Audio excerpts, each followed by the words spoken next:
இறைமகன் இயேசு கிறிஸ்துவில் எனக்கு மிகவும் பிரியமான சகோதர சகோதரிகளே, இந்த நாளுக்காக ஆண்டவருக்கு நன்றி சொல்லுவோமா? அன்பு தெய்வமே, இறை வார்த்தையின் அபிஷேகம் கிடைக்க போகின்ற இந்த நேரத்திலே இதை கேட்கின்ற எங்களுடைய செவிகளை திறந்துவிடும், எங்களுடைய ஆத்துமங்களை திறந்துவிடும், எங்களுடைய உள்ளத்தை திறந்துவிட்டு உம்முடைய இறை வார்த்தையை முழு மனதோடும் முழு உள்ளத்தோடும் முழு ஆற்றலோடும் முழு சக்தியோடும் நாங்கள் கேட்பதற்கு உம்முடைய தூய ஆவியின் அருளை தந்து எங்களை ஆசீர்வதியும். ஆண்டவரே, நாங்கள் கேட்கின்ற இந்த இறை வார்த்தையை எதிரி வந்து அதை அள்ளி கொண்டு செல்லாமல், அதை கவர்ந்து செல்லாமல் எங்களை பாதுகாத்து வழிநடத்தும். இந்த நாளில் இந்த இறை வார்த்தையின் ஆற்றல் சக்தி அபிஷேகம் எங்களுக்கு கிடைக்கட்டும். எங்களை தொடர்ந்து ஆசீர்வதியும். ஆமென். அன்புமிக்கவர்களே, இன்றைய நாளிலே நாம் தியானிப்பதற்காக எடுத்துக்கொண்ட இறை வார்த்தை மத்தேயு எழுதிய நற்செய்தி அதிகாரம் 3 இறை வார்த்தைகள் 1, 14, 15 முடிய. இயேசு யோவானிடம் திருமுழுக்கு பெற கலிலேயாவிலிருந்து யோர்தானுக்கு வந்தார். யோவான், நான் தான் உன்னிடம் திருமுழுக்கு பெற வேண்டியவன், நீரா என்னிடம் வருகிறீர் என்று கூறி தடுத்தார். இயேசு, இப்பொழுது விட்டுவிடும், கடவுளுக்கு ஏற்புடையவை அனைத்தையும் நாம் நிறைவேற்றுவதுதான் முறை என பதிலளித்தார். இறைவார்த்தை 16. இயேசு திருமுழுக்கு பெற்றவுடனே வானம் திறந்ததையும் கடவுளின் ஆவி புறாவடிவில் இறங்குவதைப் போல தம்மீது வருவதையும் அவர் கண்டார் என்று இறைவார்த்தை சொல்லுகிறது. கடவுளின் உடனிருப்பு, இயேசுவின் உடனிருப்பு, தூய ஆவியின் உடனிருப்பு இன்று உங்கள் மேல் கடவுளின் ஆற்றலின் சக்தி உங்கள் மீதும் உங்கள் குடும்பத்தின் மீதும் வருகின்றது.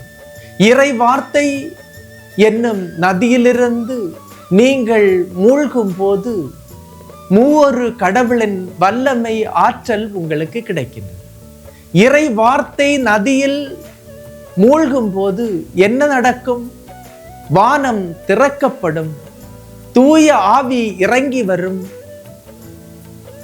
இவன் எனது மைந்தன் என்ற கடவுளின் ஒலி உங்கள் மீதும் உங்கள் குடும்பத்தின் மீதும் வந்து உங்களை ஆட்கொள்ளும்.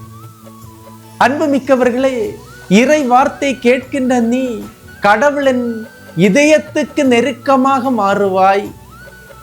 கடவுளின் சொந்தமாக நீங்கள் மாறுவீர்கள். நீங்கள் நெருக்கமாகி உங்கள் பிள்ளைகளை கடவுள் அன்புக்கு நெருக்கமாக மாறி ஆசீர்வதிப்பார். பாருங்க, இயேசு திருமுழுக்கு பெற்றவுடனே வானம் திறந்ததையும் கடவுளின் ஆவி புறாவடிவில் வந்து இறங்குவதையும், இவரே என் அன்பார்ந்த மகன், இவரிடம் பூரிப்படைகிறேன் என்ற அந்த இறை வார்த்தை பாருங்க. இறை வார்த்தையை பகிர்ந்து மற்றவர்களுக்கு இன்று நீங்கள் தூய ஆவியின் ஆற்றல் கிடைப்பதற்கு நீங்களும் இன்று உதவுங்கள். ஆண்டவர் உங்களை ஆசீர்வதிக்கின்றார். நாம் பெற்ற இறை வார்த்தை, நாம் இன்று கேட்கின்ற இறை வார்த்தை, நாம் தூய ஆவியால் ஆட்கொள்ளப்பட்டு, தந்தை கடவுளால் ஆட்கொள்ளப்பட்டு, இயேசுவால் ஆட்கொள்ளப்பட்டு, ஆக மூவொரு கடவுளால் நாம் ஆட்கொள்ளப்படும் போது அந்த ஆற்றலின் சக்தி மற்றவர்களுக்கும் கிடைப்பதற்கு நீங்கள் உங்கள் இந்த இறை வார்த்தையை மற்றவர்களுக்கு பகிர்ந்து கொடுங்கள். அவர்களையும் ஒளியை நோக்கி அழைத்து வாருங்கள். ஆசீர்வாதமுள்ள மக்களாக அவர்களையும் மாற்றுங்கள். இந்த பணிக்காக, இந்த நற்செய்தி பணிக்காக ஆண்டவர் உங்களை ஆசீர்வதிப்பார். எனவே இந்த நாளை அவருடைய பாதத்திலே விட்டு கொடுப்போம். ஆண்டவரே, இதோ இந்த நாளை உம்முடைய கரத்திலே தருகின்றேன், ஆசீர்வதியும். எங்களுடைய பிள்ளைகளையும் எல்லாம் வல்ல இறைவன், தந்தை, மகன், தூய ஆவியார் உங்களையும் உங்கள் குடும்பத்தையும் நிறைவாய் ஆசீர்வதிப்பாராக. ஆமீன். இயேசுவுக்கே புகழ், இயேசுவுக்கே நன்றி. மரியே வாழ்க.